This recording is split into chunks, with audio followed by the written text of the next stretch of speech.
Bonsoir à tous, j'espère que vous allez tous très bien. Nouvelle vidéo dans laquelle on va débriefer le match du Real Madrid qui s'est imposé 1-0 grâce à un banger de Federico Valverde dans le temps additionnel. Sans plus tarder, c'est parti.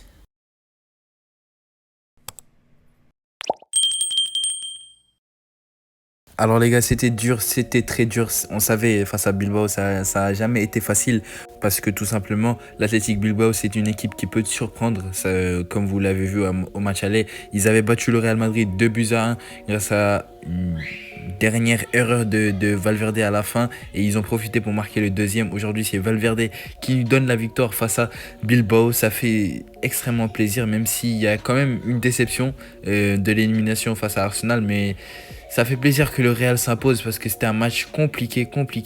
On a cherché aujourd'hui avec l'absence de Kylian Mbappé. Alors les gars, pour le classement du Real Madrid, Ancelotti a aligné un 4-4-2 comme l'année dernière, un 4-4 de losange. Au cas où j'en avais Thibaut Courtois, il n'a pas eu beaucoup de choses à faire, mais il a quand même fait les arrêts qu'il fallait pour permettre au Real Madrid de ne pas encaisser tout simplement. Alors la charnière centrale composée de Rudiger et de Asensio, une bonne charnière centrale aujourd'hui, pas grand chose à souligner. On n'a pas eu beaucoup d'occasions parce que aussi, à noter, Bilbao a beaucoup fait tourner.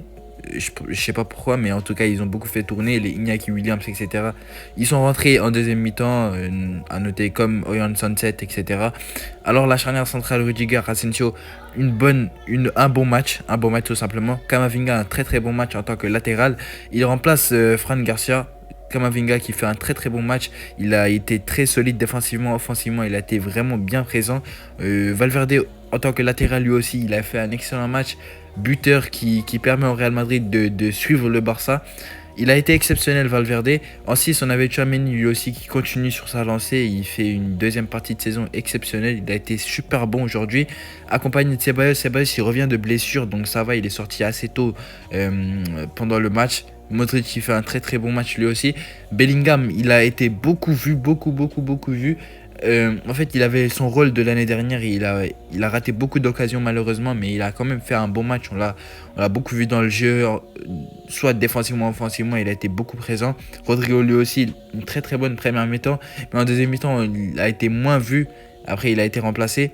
Vinicius Junior aujourd'hui qui a été pour moi l'homme du match. Il a fait un match exceptionnel même si il n'a pas été récompensé par un but. Son but a été refusé pour une position d'hors-jeu de Hendrik qui est rentré lui aussi. Hendrik qui a fait une très bonne rentrée parce que c'est un neuf.